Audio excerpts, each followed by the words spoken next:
කාලේ වලේලම් කූඩි මේ උදෑසන වෙලාවේ අප්පා සந்தோஷம் தான் පියාගේ ගෙදරේ සතුටයි சாதாரணமா இல்ல නිකම්ම அவர் නෙමෙයි அதை வைத்திருக்கிறார் ඒකේ උන්වහන්සේ තවා காலை තියෙනවා வேளையிலும் கூடி මේ උදෑසන இந்த වෙලාවේ ஸ்தலத்துக்குள்ளே මේ வந்திருக்கிறீங்க ස්ථානයට ඇවිත් ஆண்டவரே සිටිනවා ஆடலும் பாடலும் இருக்கும் ගීතිකාවයි නැටීමක් ஆனா තියෙනවා அதையும் மீறி உங்களுக்குள்ள ஏதோ ஒரு காரியம் இருந்தால் ඊටත් වඩා ඔබ තුල තව දෙයක් තියෙනවා නම් கர்த்தர் அதை மாற்ற வல்லவராய் ඒක වෙනස් කරන්න දිව්‍යන් இந்த වහන්සේට காலை පුළුවන් வேளையிலும் கூடி මේ උදෑසන கர்த்தருடைய වෙලාවේ சமூகத்தில் சந்தோஷமாய் දිව්‍යන් වහන්සේගේ අභිමුඛයෙන් சந்தோஷமாய் தேவ நாமத்தை மகிமைப்படுத்தி ප්‍රීතියෙන් දිව්‍යන් වහන්සේගේ නාමය இந்த උසස් பாடலை කර பாடுவோம். මේ ගීතිකාව ගායනා කරමු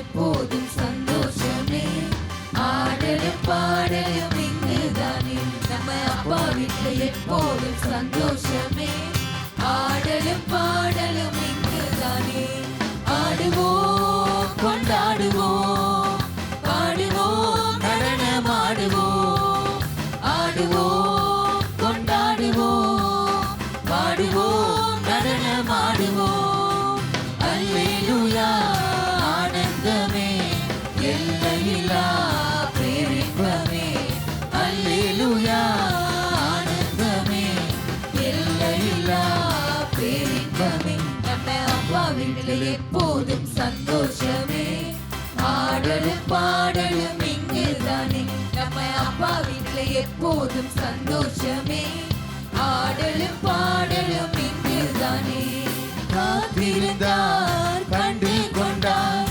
கண்ணீரெல்லாம் துடைத்து விட்டார் காத்திருந்தார் கண்டு கொண்டார் கண்ணீரெல்லாம் துடைத்து விட்டார் எனவே ஆடுவோம் கொண்டாடுவோம் பாடுவோம் நடனமாடுவோம் ஆடுவோம் கொண்டாடுவோம் பாடுவோம் நடனமாடுவோம் அல்லேலூயா ஆனந்தமே எல்லையில்லா பேரின்பமே அல்லேலூயா ஆனந்தமே எல்லையில்லா பேரின்பமே நம்ம அப்பா வீட்டில் எப்போதும் சந்தோஷமே ஆடலும் பாடலும் இங்குதானே நம்ம அப்பா வீட்டில் எப்போதும் சந்தோஷமே ஆடலும் பாடலும் இங்குதானே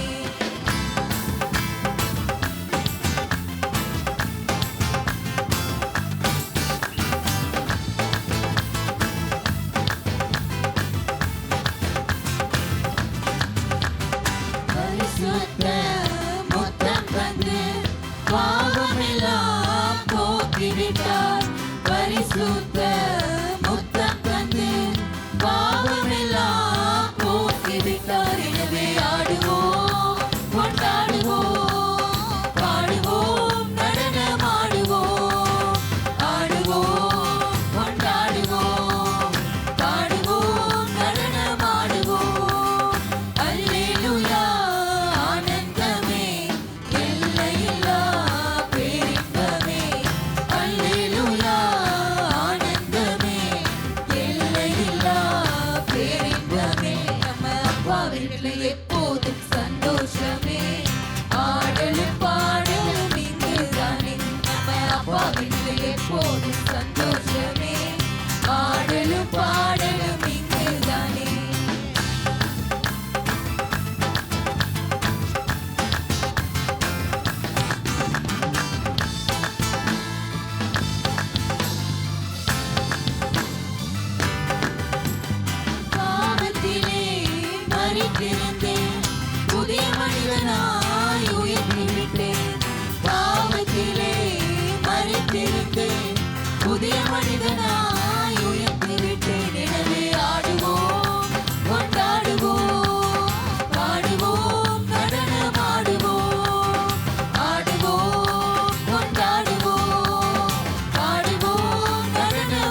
வீட்டில் எப்போதும் சந்தோஷமே, ஆடலும் பாடலும் இங்குதானே. நம்ம அப்பா வீட்டில் எப்போதும் சந்தோஷமே, ஆடலும் பாடலும் இங்குதானே.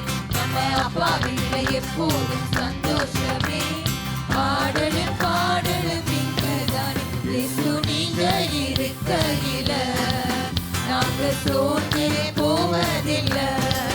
இயேசு நீங்க இருக்கையில நாங்க சோர்ந்து போவதில்லை. நீங்க எல்லாமே பார்த்து கொள்வீங்க, நீங்க எல்லாமே பார்த்து கொள்வீங்க, நீங்க எல்லாமே பார்த்து கொள்வீங்க, நீங்க எல்லாமே பார்த்து கொள்வீங்க.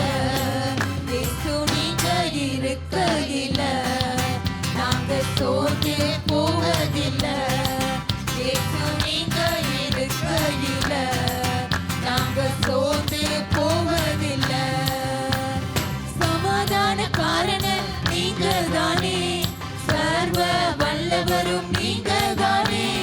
சமாதான காரணம் நீங்க தானே, சர்வ வல்லவரும் நீங்க தானே. இயேசு நீங்க இருக்கையில நாங்க சோர்ந்து போவதில்லை. இயேசு நீங்க இருக்கையில நாங்க சோர்ந்து போவதில்லை.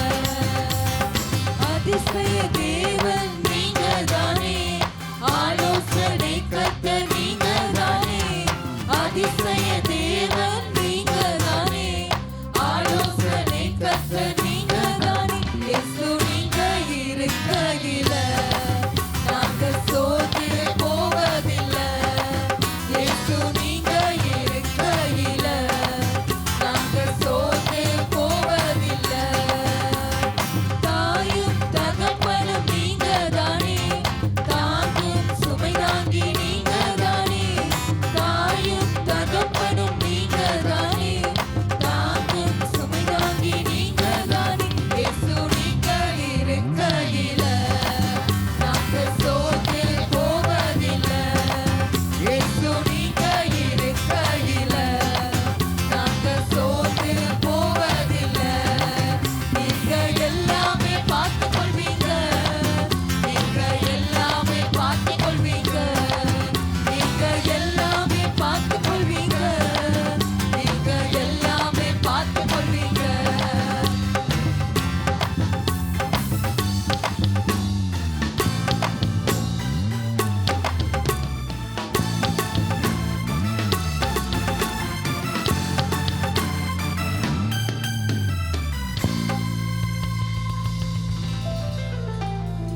ஹalleluya. ஹalleluya. வானே வழியும் சத்தியமே ஜீவனுடைய மெய்யான பாதையில் நடத்துகிற ஆவிக்குரிய தகப்பன், මම සත්‍යයේ ජීවනයේ මාර්ගයන කියලා අපේ ආත්මික තුලින් අපිට ගමන් කරන්න பரிசுத்தத்தின் பரிசுத்தம். ශුද්ධවන්තකමින් கடைசி ශුද්ධවන්තකම. வரைக்கும் அவருக்குள்ள பரிசுத்தமா இருந்தா தான் ரட்சிப்பை பெறும் பொழுது நாங்க අන්තිම වෙනකම් ශුද්ධවන්තව සිටීමයි ஹalleluya. අපිට ජය எத்தனை ගන්න பேருக்கு எப்படி පුළුවන්. விளங்குச்சோ தெரியாது. කී දෙනෙක්ට මේක ஆனா කොහොමද தியானிக்கும் பொழுது වෙනවද? கர்த்தர் நன்மை செய்ய ඒත් வல்லவராய். මෙනෙහි කරනකොට දෙවියන් இந்த වහන්සේ பாடலை ආස්වාද කරයි. சந்தோஷமாய் கரங்களை தட்டி பாடுவோம். මේ ගීතිකාව සතුටින් අත්පල සන්ධි ගායනා කරමු. எல்லா கவலைகளையும் விடுங்க. கர்த்தருடைய சமூக கரங்களை தட்டி பாடுவோம்.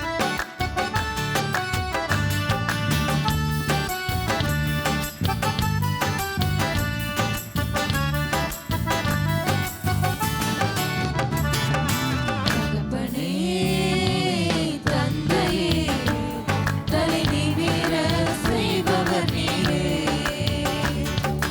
தகப்பனே, தந்தையே, தலை நிமிர செய்பவர் நீரே.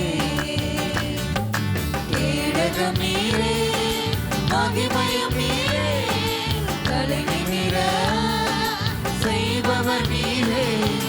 கேடகம் நீரே, மகிமையும் நீரே, தலை நிமிர செய்பவர் நீரே. தலை நிமிர செய்பவர் நீரே, தலை நிமிர செய்பவர் நீரே. தகப்பனே, தந்தையே,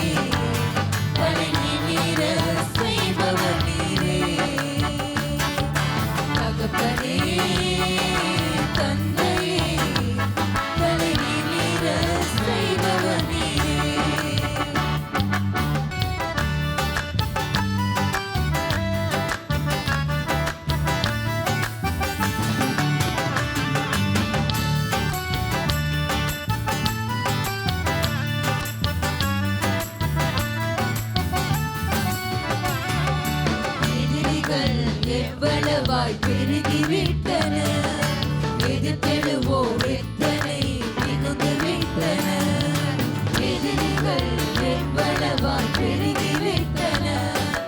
எதிர்த்தெழுவோ எத்தனை மிகுந்து விட்டன. சோர்ந்து போவதில்லை, தளர்ந்து விடுவதில்லை. சோர்ந்து போவதில்லை, தளர்ந்து விடுவதில்லை. தகப்பனை தாங்குகிறீர், இனி தள்ளாட விட மாட்டீர். தகப்பனை தாங்குகிறீர், இனி தள்ளாட விட மாட்டீர். கேடகம் நீரே, மகிமையும் நீரே, தலை நிமிர செய்பவர் நீரே. கேடகம் நீரே, மகிமையும் நீரே, தலை நிமிர செய்பவர் நீரே. தலை நிமிர செய்பவர் நீரே, தலை நிமிர செய்பவர் நீரே. தகப்பனே தந்தையே, தலை நிமிர செய்பவர் நீரே. தகப்பனே தந்தையே, தலை நிமிர செய்பவர் நீரே.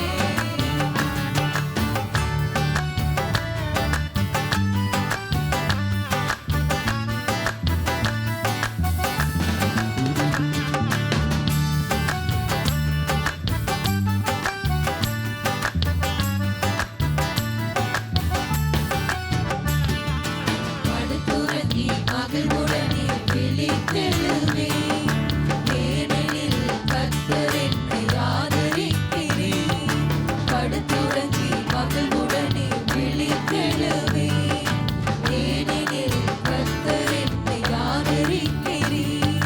அச்சமில்லையே, கலக்கமில்லையே, அச்சமில்லையே, கலக்கமில்லையே. வெற்றி தரும் கர்த்தர் என்னோடு, தோல்வி என்றும் எனக்கில்லையே. வெற்றி தரும் கர்த்தர் என்னோடு, தோல்வி என்றும் எனக்கில்லையே. கேடகம் நீரே, மகிமையும் நீரே, தலை நிமிர செய்பவர் நீரே. கேடகம் நீரே, மகிமையும் நீரே, தலை நிமிர செய்பவர் நீரே. தலை நிமிர செய்பவர் நீரே, தலை நிமிர செய்பவர் நீரே. தகப்பனே தந்தையே, தலை நிமிர செய்பவர் நீரே. தகப்பனே தந்தையே, தலை நிமிர செய்பவர் நீரே.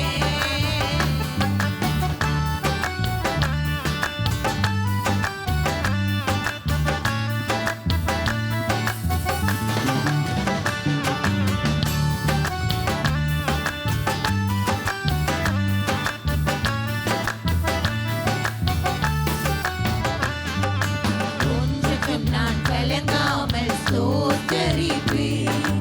அறிவு கெட்டா பேரமைதி பாதுகாக்குவேன். ஒன்றுக்கும் நான் கலங்காமல் ஸ்தோத்தரிப்பேன். அறிவு கெட்டா பேரமைதி பாதுகாக்குவேன். நீர் விரும்பத்தக்கவை தூய்மையானவை, நீர் விரும்பத்தக்கவை தூய்மையானவை. அவைகளையே தியானம் செய்கிறேன். தினம் அறிக்கை செய்து ஜெயமெடுப்பேன். அவைகளையே தியானம் செய்கிறேன். தினம் அறிக்கை செய்து ஜெயமெடுப்பேன். கேடகம் நீரே, மகிமையும் நீரே, தலை நிமிர செய்பவர் நீரே. கேடகம் நீரே, மகிமையும் நீரே, தலை நிமிர செய்பவர் நீரே. தலை நிமிர செய்பவர் நீரே, தலை நிமிர செய்பவர் நீரே. நம்ம யாவரும் எழுந்து நிற்போம். தகப்பனே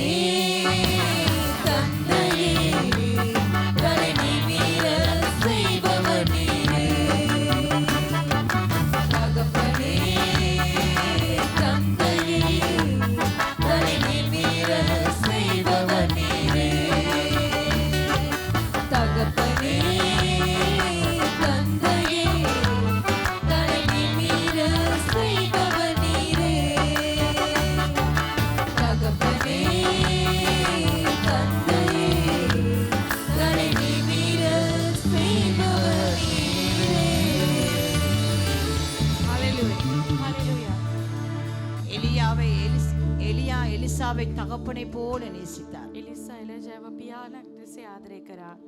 இளைய குமாரன், எல்லாரும் கெட்ட குமாரன் தான் சொல்லுவாங்க. ඒක නරක පුත්‍රයා කියලා அது කියන්නේ. நாங்க வச்ச பெயர். ඒක අපි තියපු ஆனா නම. தேவன் சொல்கிறது ඒ දෙවියන් වහන්සේ இளைய කියන්නේ குமாரன் මගේ கெட்டு போகும் பொழுது එයා නරක වෙලා යන காத்து විට கொண்டே இருந்தார். එයා ආරක්ෂා කරමින් இந்த සිටියා. காலை வேளையிலும் கூடி මේ උදෑසන වෙලාවේ எப்பேற்பட்ட காரியத்தில் வந்திருந்தாலும் මොන වගේ වාතාවරණය තුල ஆண்டவரே நீர் என்னுடைய தகப்பன், ඔයා මගේ පියාණන්. நீர் என்னுடைய தகப்பன், ඔයා මගේ පියාණන්. நீர் என்னை உண்டாக்கின தகப்பன். මාව ඇද කරාව දෙවියන් இந்த உலகத்தில் நான் உம்மிடத்தில் வரும் வரைக்கும் මේ ලෝකයෙන් මම ඔබ තුල එන நான் විට உம்மை நேசிக்கிறேன். මම ඔබ ආදරය என்னுடைய කරනවා. வாழ்க்கையில் வருகிற எல்லா போராட்டத்தையும் මගේ ජීවිතයේ එන இந்த ඕනම காலை வேளை පරිවර්තනයක් ஆராதனை வேளையிலே මේ උදෑසන නමස්කාරය வந்த வண்ணமாவே போகாதீங்க. ආපු ආකාරයෙන් යන්න එපා. தேவனுடைய சமூகத்தில் ஒப்பு கொடுங்க. දෙවියන් වහන්සේගේ இன்னைக்கு අබමක இருக்கிற மனுஷன் நாளைக்கு இருக்க අද மாட்டான். ඉන්න මනුෂ්‍යයා හිට නැහැ. அதனால் கர்த்தருடைய சமூகத்துல ඒ නිසා දෙවියන් වහන්සේගේ உங்களை අබමක தாழ்த்துங்க.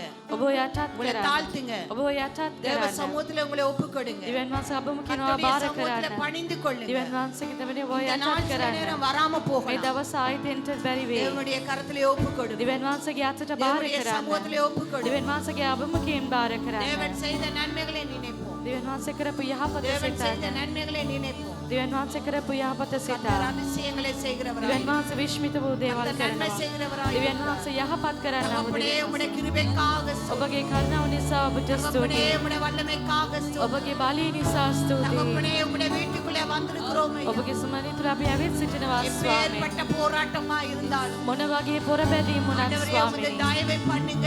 අපිට දයාව ஆண்டவரே, දෙන්න உம்முடைய ස්වාමී. இரக்கத்தை காட்டுங்க. ඔබ වහන්සේගේ කරුණාව ஆண்டவரே, உம்முடைய පෙන්වන්න கிருபையை ස්වාමී. உண்டு பண்ணுங்க. ඔබගේ කරුණාව ඉටු ஆண்டவரே, உம்முடைய කරන්න ස්වාමී. ஆச்சரியத்தை காண பண்ணுங்க. ඔබගේ රාජ්‍යය දකින්න உம்முடைய උදව් அதிசயத்தை කරන්න. காண பண்ணுங்க. ඔබගේ විශ්විත දේ දකින්න උදව් කරන්න. ඔබ අපි අතාරින්න නැති දෙවියන් වහන්සේ. අපි ආරක්ෂා කරන්න දෙවියන් වහන්සේ. අපිට යහපත් කරන්න දෙවියන් වහන්සේ. හalleluya. 1 சாமுவேல் புத்தகத்தை நாம் தியானித்து வருவோம் என்று நான் சொல்லியிருந்தேன். මං කිව්වා දිගටම එක සාමුවෙල් පොත අපි මෙනෙහි කරගෙන යමු කියලා කිව්වා. கடந்த வாரத்தில் இல்லாட்டி நான் கடந்த முறை உங்களோடு பேசும் பொழுது ගිය පාර මං ඔබත් එක්ක කතා කරනකොට அன்னாளுடைய வாழ்க்கையை குறித்து நான் உங்களோடு මං பேசினேன். අන්නාල්ගේ ජීවිතය ගැන ඔබට කතා කළා. அதுல 2வது அதிகாரத்தின் மையத்தில் அவருடைய வாழ்க்கை அந்த ஆரம்பித்ததும் முடிவையும் நம்ம பார்க்கிறோம். ඒ දෙවනි පරිච්ඡේදයේ පටන් ගැනීම අවසානයේ අපි මෙනෙහි කළා. ஆனா இன்றைக்கு 1 சாமுவேல் 3வது அதிகாரத்தை நம்ம சேர்ந்து தியானிக்க போகிறோம். අපි එක සාමුවෙල් තුන්වෙනි පරිච්ඡේදය අපි එකතු වෙලා මෙනෙහි කරන්නට යනවා. இன்றைக்கு தகப்பன்மார் தினமா இருக்கிறது. අද පියවරුන්ගේ දිනය අද. இந்த வார்த்தை நமக்கு உண்மையாகவே அப்படிப்பட்ட ஒரு கொண்டாட்டத்திற்கும் பேசுகிறது. මේ වචනේ ඇත්ත වශයෙන්ම ඒ සැමරීමට කතා කරන වචනයක්. அமைதி எங்களுடைய வாழ்க்கையில அமைதின்னு சொன்னா சும்மா சமாதானத்துக்கான அமைதி இல்லை. பேசாம விட்டுட்டோம்னா எங்களுக்கு ஒரு டென்ஷன் உண்டாய். අපි කතා කරන දේ අතෑරියොතින් අපිට ටෙන්ෂන් එකක් ඇති වෙනවා. சைலன்ஸ், அதாவது திருமணத்துல சைலன்ஸ், சபையில சைலன்ஸ், இல்லாட்டி என்ன சொல் லீடர்ஷிப்ல பேசாம விட்டுட்டோம்னு சொன்னா அங்க ஒரு எங்ஸைட்டி, ஒரு கவலை, ஒரு குழப்பம் வர ஆரம்பிக்கும். විවාහයක නැත්තම් අපේ මොනවාරි දෙයක අපි නිහඬව ඉන්නකොට අපිට ප්‍රශ්නයක් ඇති වෙනවා ගේ නිහඬතාවය නිසා. 1 சாமுவேல் 3வது அதிகாரம் 1வது வசனம் அப்படிப்பட்ட ஒரு சிச்சுவேஷன் தான். නමුත් එක සාමුවෙල් තුන්වෙනි පරිච්ඡේදයේ මෙවැනි නිහඬතාවයක් ගැන තමයි කතා කරන්නේ. 1 சாமுவேல் 3வது அதிகாரம் 1வது வசனத்தை வாசிங்க. එක සාමුවෙල් 3:1 අපි කියවලා බලමු. சாமுவேல் என்னும் பிள்ளையாண்டான் ஏலிக்கு முன்பாக கர்த்தருக்கு பணிவிடை செய்து கொண்டிருந்தான். அந்நாட்களிலே கர்த்தருடைய வசனம் அபூர்வமாயிருந்தது. கர்த்தருடைய வசனம் எப்படி இருந்துச்சா? அபூர்வமா இருந்துச்சு. அடுத்த வசனத்தை அடுத்த வாரிய வாசிச்சு முடிங்க. பிரதியட்சணமான தரிசனம் இருந்ததில்லை. அப்படின்னா கர்த்தருடைய வெளிப்பாடு தொடர்ந்து இருக்கலையா? ඒ එලිදරව්වන් දිගට තිබුණේ නැහැ. இந்த அபூர்வம் என்கிற அந்த தமிழ் வார்த்தைக்கான அர்த்தம் என்ன தெரியுமா? ඒ විරලයි කියන වචනේ තේරුම சாதாரண தமிழ் மொழிபெயர்ப்புல இப்படி போட்டிருக்கு. ඒ දුර්ලභයි කියන ඒ වචනේ පරිවර්තනය මේ විදිහට තියෙනවා. கர்த்தருடைய வசனம் அரிதா இருந்துச்சா? එනාසගේ වචනේ ඉතා ආන්නට ඉතාමත්ම අමාරු තත්ත්වයක් තිබුණලු. அதாவது வசனம் இல்ல அங்க. වචන නැහැ ආන්න. குறைவா இருந்துச்சு. අඩුයි. ஆங்கிலத்துல போட்டிருக்குது ரேர். அதாவது அதை தேடினாலும் பெருசா அதை கண்டுபிடிக்க முடியாம. ඔයා ගන්නත් බැරි තරම් ඒ තරම් ඒ කාලයක් තිබුණේ ඒ වචනය. இதுதான் சைலன்ஸ். ඒක තමයි නිහඬ භාවය. ஆண்டவர் ஏன் அமைதியா இருக்கிறார்? ඇයි නිහඬව මෙච්චර කාලයක් ස්වාමීන් වහන්සේ සිටියේ? ஏன் அவருக்கு பேசுவதுக்கு ஒண்ணும் இல்லாம போயிட்டா? කතා කරන්න දෙයක් නැද්ද එතුමාට? அவருக்கு பேச முடியாம இருக்கா? කතා කරන්න බැරිද? அவருக்கு வெளிப்பாடு இல்லாம இருக்கா? එළිදරව්වක් එීම නැද්ද?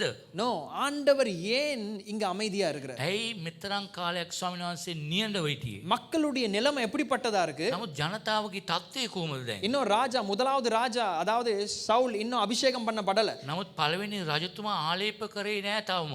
மக்கள் எல்லாம் கோத்திர தலைவர்களை தான் பின்பற்றுகிறார்கள். තාමත් ඒගොල්ලොන්ගේ ඉන්න ගෝත්‍රයන්ගෙන් නායකයෝ තමයි උන් අනුගමනය කරන්නේ.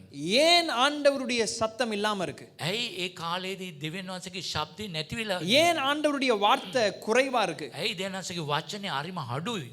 வாசிங்க நியாயாதிபதிகள் විනිශ්චයකාර පොත 17வது அதிகாரம் 17 වෙනි පරිච්ඡේදය 6வது வசனம். 6 වෙනි පදය. அந்நாட்களில் இஸ்ரவேலிலே ராஜா இல்லை, அவனவன் தன் தன் பார்வைக்கு சரிபோனபடி செய்து வந்தான். அவன் தன் தன் பார்வைக்கு තමන්ගේ ඊතු මනාපෙට என்னென்னலாம் விரும்பினானோ මොන මොන දේද කැමති වුණේ அதை செய்தானா. ඒ දේ කළා.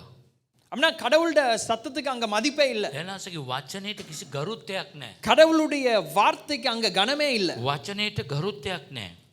இந்த 17வது அதிகாரம் 6வது வசனத்தை கவனிங்க. ඒ 17 6 වෙනි පදය வாசி முடிங்க. විනිශ්චයකාර පොත.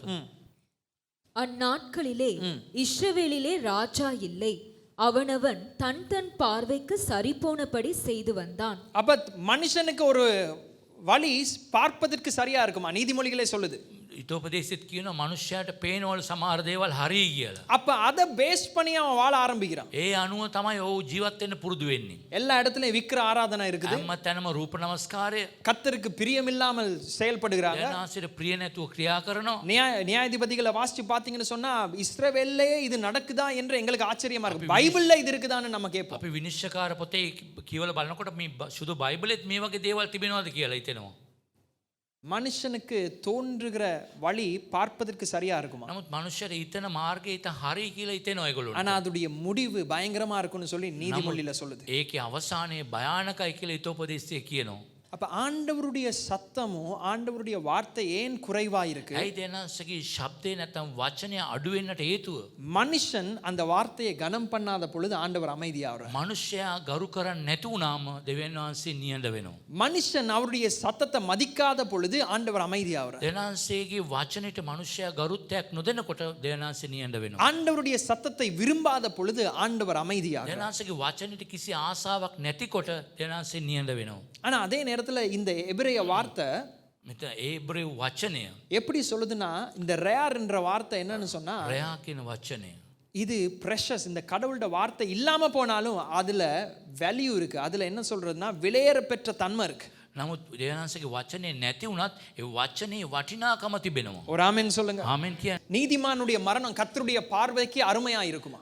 ධර්මිෂ්ඨයාගේ මරණය දෙවියන් වහන්සේගේ බැල්මට ඉතාමත්ම ප්‍රියමනාපයි. அதே வார்த்தை தான் ஆண்டவர் 1 சாமுவேல்ல பயன்படுத்துகிறார். ඒ වචනේම තමයි එක සාමුවෙල්ගේ පාවිච්චි කරන්නේ. அருமையா இருக்கும் அப்படின்னா ஆண்டவருடைய கண்கள் அது ப்ரெஷஸா.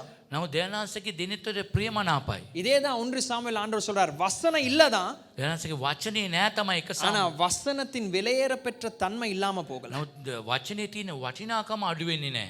அதை இன்றைக்கும் விலையேற பெற்றதாய் ஆண்டவர் பார்க்கிறார். අදත් ඒක වටිනාකමක් ඇති ලෙස තමයි බලන්නේ ස්වාමීන් ஒரு වහන්සේ. ஆமென் சொல்லுவோமா? ආමෙන් කියමුද? ஆண்டவருடைய வசனத்துக்கும் மனுஷனுடைய வார்த்தைக்கும் ஒரு பெரிய வித்தியாசம். නමුත් දෙවියන් වහන්සේගේ වචනත් මනුෂ්‍යයාගේ වචන වෙනස ලොකු වෙනසක් තිබෙනවා. அதாவது நாங்க இங்க எங்களுடைய வாயினால ஒரு வார்த்தையை பேசும் பொழுது අපගේ කටින් වචනය කතා කරනකොට அதற்கும் தேவ வார்த்தைக்கும் ஒரு வித்தியாசம் இருக்கு. ඒකටත් දෙවියන් වහන්සේගේ වචනයටත් වෙනසක් තිබෙනවා. மார்ட்டின் லூதர் இப்படி சொல்றார். මාටින් ලූතර් මෙම කියනවා. அதாவது மனுஷன் பேசும் பொழுது මනුෂ්‍යයන් කතා කරනකොට நீங்க கவனிக்கலாம், அது ஒரு சத்தம் மாத்திரம் தான். ඒ ශබ්දේ විතරයි. ஆனா தேவனுடைய வார்த்தை නමුත් දෙවියන් වහන්සේගේ වචනය பரலோகத்தையும் பூமியை விட வலிமை உள்ளதுன்னு சொல்லுது. නමුත් ඒ ස්වර්ගයේ මේ පොළොවටත් වඩා ඉතාමත්ම බලවන්තයි. அதாவது அது நித்தியத்திற்குள்ள ஒரு தன்மை இருக்குது அந்த வார்த்தைக்குள்ள. ඒ වචනේ තුල සදාකාලික තාක්කමක් තිබෙනවා. அதாவது அதுக்குள்ள ஒரு வெயிட் இருக்கு. ඒකට බරක් තියෙනවද? இதை இப்படி உதாரணப்படுத்துகிறேன். උදාහරණයක් ලෙස කියන්න. ஆதியாகமம் 1வது அதிகாரத்துல ஆண்டவருடைய முதல் வார்த்தை என்ன தெரியுமா? උප්පත්ති පොතේ පළවෙනි වචනේ මොනවද දෙවියන් தேவன் වහන්සේ? பேசின முதல் வார்த்தை என்ன? දෙවියන් වහන්සේ කර පළවෙනි වචනය வெளிச்சம் உண்டாக கடவுள். ආලෝකය ඇති වේවා කිව්වා. நாங்க அந்த வார்த்தையை பேசியிருந்தா, අපි ඒ වචනේ කතා කරොත් வெளிச்சம் உண்டாகட்டும்னு சொன்னா, ආලෝකය ඇති වේවා කිව්වොත් நாங்க சொன்ன பிறகு அப்புறம் போயிட்டு என்னது லைட்டை போடணும். අපි කිව්වට පස්සේ ලයිට් එක දාන්න ඕනේ. இல்லாட்டி லைட்டை கண்டுபிடிக்கணும். நம்ம லைட் එක හොයා ගන්න ඕනේ. ஆனா தேவன் பேசின பின்பதாக දෙනාන්සේ කතා කරාට පස්සේ அவர் லைட்டை உருவாக்கல. ලයිට් එකක් ඇති කරේ නැහැ. அவர் பேசின பொழுதே வெளிச்சம் உண்டாகுது. කතා කරපු ගමන් ආලෝකය இது පැමිණෙනවා. ஒரு பெரிய வித்தியாசம். මේක ලොකු වෙනසක්. மனுஷண்ட வார்த்தை போல அல்ல தேவனுடைய வார்த்தை. මනුෂ්‍යයාගේ වචනේ වගේ නෙමෙයි දෙවියන් වහන්සේගේ இப்போ වචනේ. நான் பிரசங்கம் பண்றதையும் මම දේශනා நீங்க කිරීම கேட்டு ඔබ අහලා அதற்கு கீழ்ப்படிந்தா ඒකට කීකරුණා அதுல பலன் இருக்கு. ඒකට ප්‍රතිඵල තිබෙනවා. அவ்வளவுதான் என்னுடைய வார்த்தை. එතරයි මගේ වචනය. அதுதான் நாம் பிரசங்கியாரா பேசினாலும் அதுதான் மனுஷண்ட வார்த்தை. දේශනා කර මනුෂ්‍යයාගේ වචනේ මේච්චරයි. ஆனா தேவ சத்தம் பயங்கர டிஃபரண்ட். නමුත් දෙනාසගේ වචනේ ඉතා වෙනස්. தேவ சத்தம் வரும் பொழுதே அதற்குள்ள செயல் இருக்கு. දෙනාසගේ වචනේ එනකොට ඒ තුලම ක්‍රියාදාමයක් එනවා. ஒரு ஆமென் சொல்லுவோம். ආමෙන් කියන්නේ இதுதான் தேவ வார்த்தைக்கு இருக்கிற விலையேற பெற்ற தன்மை. මේක තමයි මේ වචනේ තියෙන ඉතාමත්ම වටිනාකමක් තියෙන කම. ஆனா தேவன் ஏன் அமைதியா இருக்கிறார்? ඇයි දෙනාන්සේ නිහඬව ඉන්නේ? பேச இல்லாம இல்ல. කතා කරන්න නැතුව නොවේ. ஆனா மனுஷன் அவருடைய வார்த்தையை அவமதிக்கிறான். මනුෂ්‍යයා දෙනාසගේ වචනේ ගණන් ගන්නේ නැහැ. அதுக்கு ஒரு ரெஸ்பெக்ட் இல்ல. කිසිම ගෞරවයක් නැහැ. அதுக்கு ஒரு கனம் இல்ல. පිළිගැනීමක් නැහැ. அவன் வேதம் சொல்லுது இஸ்ரவேலிலே தனக்கு என்ன விருப்பமோ அதை அவன் செஞ்சான். ඉස්රායෙල් ජනතාව තමාට කැමති දේ ඒගොල්ලෝ කළා. 1990வது ஆண்டுகள்ல 1990 ஜிமி ஸ்வாகட் என்று சொல்லுகிறதான කියන මනුෂ්‍ය ஒரு சிறந்த ஒரு பிரசங்கியா. හොඳ දේශකයෙක්. அவர் அமெரிக்கா தேசத்துல அவருடைய பிரசங்கங்களை கேட்டு ஆயிரக்கணக்கான மக்கள் தேவனை தேடி வந்தார். ඒ ඇමරිකා දේශයේ ඒ දේශනාව අහලා දහස් ගණන් මනුෂ්‍යයන් එයාවතවගෙන ආවා. நேஷனல் ரேடியோ நெட்வொர்க்ல எல்லாம் அவருடைய பிரசங்கம் தான். එයාගේ දේශනාව හැම channel එකක් තුලටම ගමන් කළා. ஆனா 90வது வருஷங்கள்ல 90 அவருடைய வாழ்க்கையில ஒரு பெரிய சரிவு. නමුත් එයාගේ ජීවිතයේ ඇදවැටීමක් ආවා. உலகம் கேட்காத ஒரு பிரச்சனைய உலகம் கேட்டுச்சு. ලෝකේ අසන්න නැති ප්‍රශ්නයක් ඇසුවා. இவ்வளவு உன்னதமான ஒரு ஊழியத்தை செஞ்சு கொண்டிருந்த மனுஷன் මෙතරම් උතුම් වූ සේවයක් කරපු මනුෂ්‍යයා விபச்சார கிரியைகள்ல ஈடுபட்டிருந்தார். ඔව් කාමිච්ඡාචාරයේ වේශ්‍යාකමට ඇද වැටුණා. இத சபை கேட்டோன்னா அது அந்த சபை அந்த காலத்துல அந்த சபைக்கு அதாவது என்ன ஜீரணிக்கவே முடியாதுன்னு சொல்லுவாங்க. அதை அண்டர்ஸ்டாண்ட் பண்ண முடியாது. ඒ කාලේදී ඒ පණිවිඩය ඇසුවට පස්සේ සභාවට එක දරා ගන්න බෑ. ජීර්ණය කරගන්න බැරි වුණා. அவர் ஓய்வெடுத்து நிற்கும் பொழுது ඔව් සාමාන්‍ය විවේකී ගත්ත ஒரு කාලේදී ஜேர்னலிஸ்ட் போனார், இதை நான் விசாரிக்கணும். ඒක විමසනවා කියලා ජර්නලිස්ට් කෙනෙක් ගියා. அவர் போய் கேட்டார், இப்படிப்பட்ட ஒரு தேவ மனுஷனா இருக்கிறீங்க, මෙතරම් බලගත් දේව මිනිස්සෙක් ලෙස සිටින ඔබ இவ்வளவு தேவனை நம்பி இருக்கிறீங்க, මෙතරම් විශ්වාස කරපු දේව මිනිසයන් எப்படி நீங்க இவ்வளவு விழுந்து போகலாம்? මෙතරම් ඇද වැටෙන්නට හේතුව කුමක්ද? அதற்கு அவர் உண்மையா ஒரு பதில் சொன்னார். එයා අවංකව පිළිතුරක් කිව්වා. அவர் என்ன தெரியுமா சொன்னார்? එයා මොනවද කිව්වේ? அவர் சொன்னார், நான் தேவனை அதிகமா நேசிச்சேன். මම අධික ලෙස දේනාංශය ප්‍රේම කළා. கர்த்தருடைய அன்பு எனக்குள்ள இருந்துச்சு. ජාසගේ ප්‍රේමය අධික ලෙස තිබුණා. ஆனா நான் தேவனுக்கு பயப்படல. මම දේනාංශයට බය වුණේ නැහැ. கர்த்தருக்கு பயப்படுவது என்பது மிக முக்கியமானது. දේනාංශයට බයවීම ඉතාමත්ම වැදගත්. இது ரெண்டும் நமக்கு தேவை. මේ දෙකම අවශ්‍යයි. நம்ம அதிகமான நேரத்துல தேவ அன்புல வளர்றோம். අපි අධික ලෙස දේව ප්‍රේමයෙන් වැඩෙනවා. ஆனா கர்த்தருடைய பயம் இல்லாட்டி, දේනාංශගේ බය නැත්තම්, நல்லா கவனிச்சுக்கொள்ளுங்க, வாழ்க்கையில தேவனுக்கு பயப்படுகிற பயம் இல்லாட்டி දේනාංශයට බය වෙන බය අපට නැත්තම් ஏதோ ஒரு விதத்துல சறுக்கும். අපි කොයි හරි වෙලාවක කොයි මොහොතකාරී ඇද වැටෙනවා. தேவ பயம் எப்படி உண்டாகுது? දේව බය කොහොමද තියෙන්නට ඕන? உபாகமம் 4வது அதிகாரம் දිවිති කතාවේ 4වෙනි පරිච්ඡේදය 9வது வசனம். 9වෙනි පදය. நல்லா கவனிச்சுக்கொள்ளுங்க. හොඳට අවධානය යොමු කරන්න. தேவனுடைய வார்த்தைக்கு கனம் இருந்தால் பயம் உண்டாகும். දේනාංශයට ගරුත්වයක් තිබුණොත් බයක් ඇති වෙනවා. வாசிங்க பாப்போம். ஓரேபிலே உன் தேவனாகிய கர்த்தருக்கு முன்பாக நீ நிற்கும் போது கர்த்தர் என்னை நோக்கி, ஜனங்களை என்னிடத்தில் கூடி வர செய்து என் வார்த்தைகளை அவர்கள் கேட்கும்படி பண்ணுவேன். வார்த்தைகளை என்ன பண்ணுவேன்? கேட்கும்படி பண்ணுவேன். அண்டர்லைன் பண்ணிக்கொள்ளுங்க. සඳහන් කරන්න කතා අසන පිණිස මම කතා කරමි. அடுத்தது, அவர்கள் பூமியில் உயிரோடு இருக்கும் நாளெல்லாம் எனக்கு பயந்திருக்கும்படி. ஒரு ஆமென் சொல்லுங்க.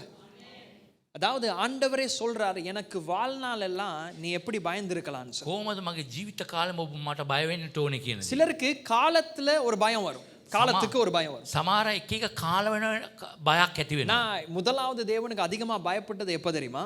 මම ප්‍රථමයෙන් බය වුණේ කොහෙද දන්නවද? කවදද දන්නවද? ஓ லெவல் முடிஞ்சோனே, ඕ ලෙවල් අවසන් වුණාට පස්සේ ரிசல்ட் வர முதல்ல ஒரு தேவ பயத்துல நான் இருந்தேன். රිසල්ට් එක එන්නකොට දේව බයක් ඇති වුණා. அப்ப அம்மா அந்த தான் சான்ஸ்னு சொல்லி சொன்னாங்க. தேவனுக்கு பயப்பட்டு நீ ஜெபிச்சாதான் மார்க் சரியா வரும். அதனால சொல்லிட்டாங்க 21 நாள் உபவாசிக்கணும். දවස් 21ක් නිරාර වෙන්න හොඳට බය වෙලා දෙවනාසට යාඥා කරොත් තමයි හොඳ ප්‍රතිඵල එන්නේ කියලා. இப்படி நாங்க எங்கட பயம் எல்லாம் சீசனல். අපිට කාලෙන් කාලයට බයක් ඇති වෙනවා. சிலருக்கு பிரெக்னன்ட் ஆகணும்னு ஒரு பயம் வரும். සමහරවිට ප්‍රෙග්නන්ට් වෙනකොට බයක් ඇති වෙනවා. சிலருக்கு வந்து எப்படின்னா புதுசா பிசினஸ் ஆரம்பிக்கிற நேரம் பயம் வரும். අලුත් බිස්නස් එකක් පටන් ගන්නකොට දේව බයක් එනවා. சில நேரத்துல ஃப்ளைட்ல போயிடுற நேரம் ஒரு பயம் வரும். සමහර වෙලාවට ෆ්ලයිට් එකේ යනකොට දේව බයක් ඇති වෙනවා. இப்படி சிலருக்கு இருட்டுல நடக்கிற நேரம் ஒரு பயம். அதெல்லாம் ஒரு விதமான பயம். ஆனா தேவ பயமும் சீசனல் தான். දේව බයත් ඒ වගේ තමයි කාලෙන් කාලයට. ஆனா ஆண்டவர் சொல்றார், நம்ம தேவனாசி කියනවා. நீ உயிரோடு இருக்கும் நாளெல்லாம் எனக்கு பயந்திருக்கும்படி ஒரு வழியை நான் உனக்கு சொல்றேன். ඔබ පණ පිටින් ඉන්නකම් දෙවනාසිට බය වෙන්න. ஒரு ஆமென் சொல்லுவோம். ஆமென் කියන්නේ. தேவ பயம் மிக முக்கியம். දේව බය ඉතා වැදගත්. ஆனா அந்த தேவ பயம் எப்படி வருது? දේව බය කොහමද එන්නේ? முதலாவது சொல்றார், ஜனங்கள் என் வார்த்தையை கேட்கும்படி பண்ணு. ප්‍රථමයෙන් ජනතාව මගේ වචනේ අසන පිණිස පන් ඇති කරන්න. இரண்டாவது சொல்றார், வாழ்நாள் எல்லாம் எனக்கு பயந்திருக்கும்படி அவைகளை கற்றுக்கொண்டு ஆண்டவருடைய வார்த்தையை கற்றுக்கொண்டு. දේ වචනේ උගන්වන්න ජීවිත කාලෙම මට බය වෙන පිණිස. அடுத்து சொல்றார், தங்கள் பிள்ளைகளுக்கு நீ போதியது. ඒ දරුවන්ටත් උගන්වන්න කියලා කියනවා. அப்ப மூன்று කාරණා තුනක්. முதலாவது கேட்கணும், ප්‍රථමයෙන් අහන්නට ඕන. இரண்டாவது கற்றுக்கொள்ளணும், දෙන දෙක ඉගෙන ගන්නට ඕනේ. மூன்றாவது போதிக்கணும். තුන්වෙනි උගන්වන්නට ඕනේ. சிலருக்கு கேட்கறது மாத்திரம் தான், සමහර අය ආන විතරයි. போதிக்க தெரியா.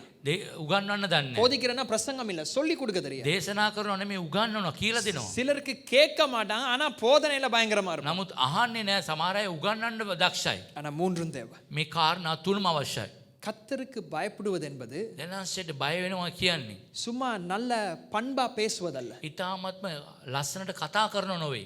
கொஞ்சம் டிசிப்ளினா இருப்பதல்ல தேவ பயம். ඊටාත්ම ඩිසිප්ලින් ලෙස ඉන්නවා දේව බය නොවේ. அதையும் தாண்டியது. ඊටත් ඉහළින් அப்ப தேவ பயம் என்பது දේව බය කියන්නේ பழக்கங்கள் இல்ல, පුරුද්දක් නොවේ. சும்மா மேனர்ஸ் ஆக்கள் வந்தா எழும்புவது, அதையும் தாண்டியது. සාමාන්‍ය කවුරු හරි ආවම නැගිටින ඊටත් වඩා ඉහළයි. நல்ல டிசிப்ளினா இருப்பது, அதையும் ඒ தாண்டியது. ඩිසිප්ලින් එක ඊටත් වඩා ඉහළයි. தேவனுக்கு பயந்த ஒரு வாழ்க்கைனா இதுதான். දේවන්ට බය වෙන ජීවිතය කියන්නේ මේකයි. தேவ சத்தத்தினால் நடத்தப்படுகிறதும் தேவ வார்த்தையினாலும் வடிவமைக்கப்பட்ட வாழ்க்கை தான் தேவனுக்கு பயந்த வாழ்க்கை. දේව වචනේ අනුව නිර්මාණ වුණා වූ දේ තමයි දේව වචනේ වේ ஒரு බය. ஆமென் சொல்லுவோமா? ආමෙන් කියන්නේ. அப்ப கர்த்தருடைய பயம் எதுல இருந்து வருது? දේනාසගේ බය කොහෙන්ද එන්නේ? சும்மா ஒரு கட்டளையில இல்ல, අනකිරීමක් නොවේ. ஒரு மனுஷன் சத்தமா பேசுறனால இல்ல, මිනිස්සෙක් ශබ්දයෙන් කතා කරන නිසා நீங்க அடி வாங்குறனால இல்ல. ඔබ ගුටි කන නිසාවත් නොවේ.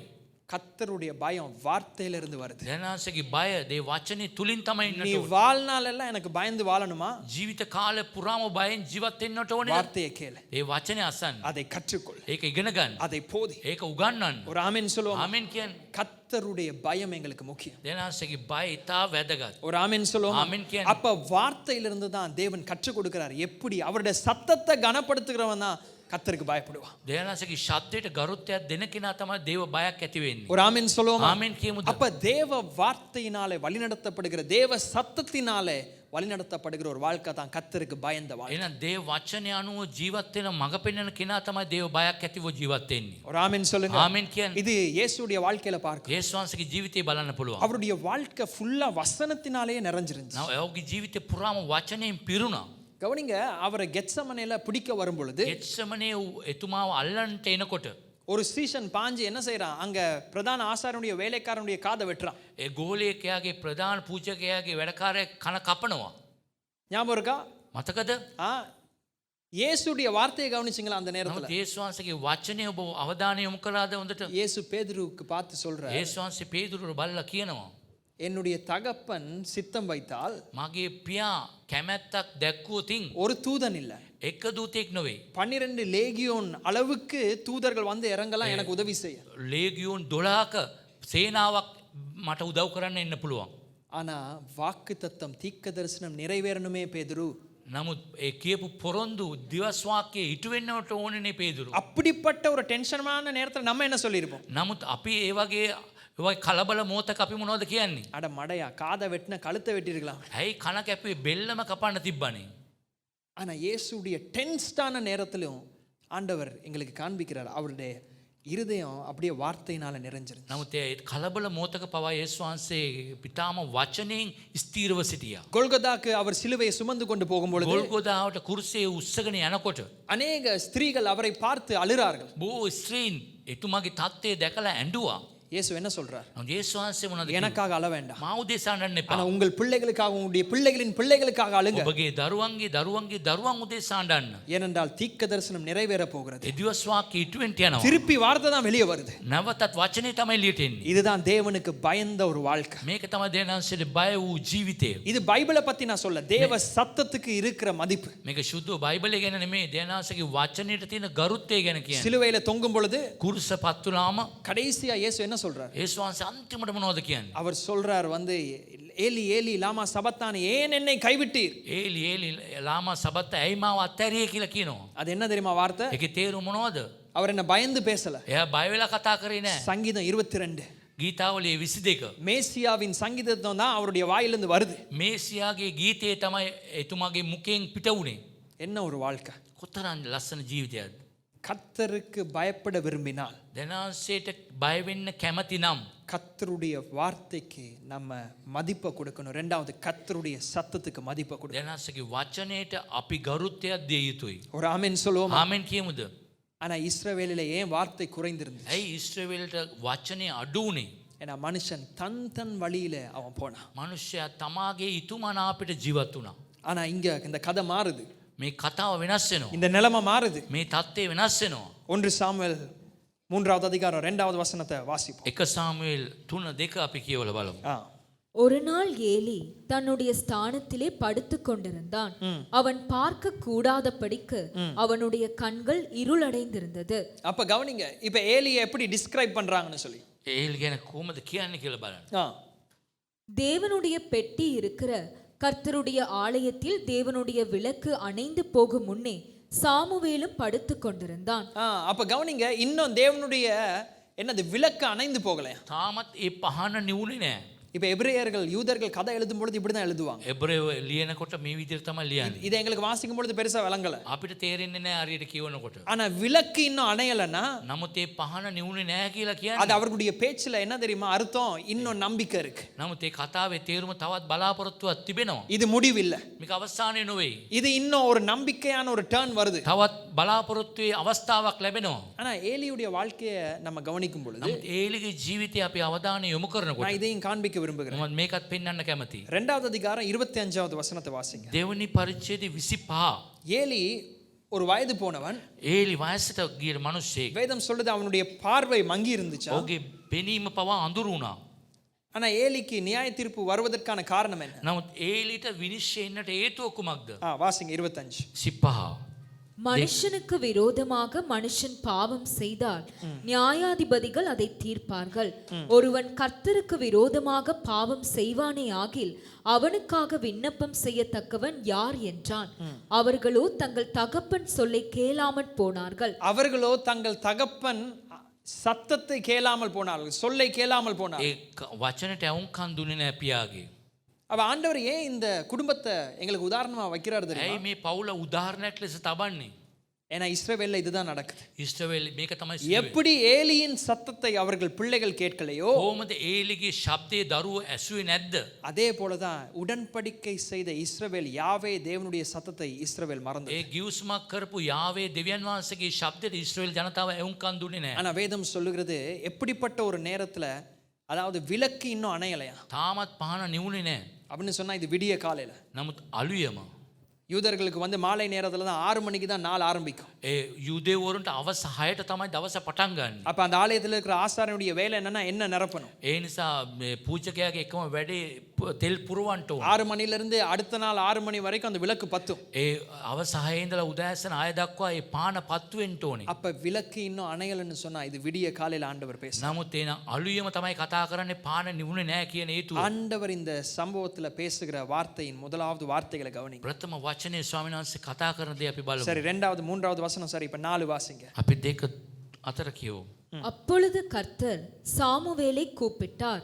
அதற்கு அவன் இதோ இருக்கிறேன் என்று சொல்லி ஏலியினிடத்தில் ஓடி இதோ இருக்கிறேன், என்னை கூப்பிட்டீரே என்றான்.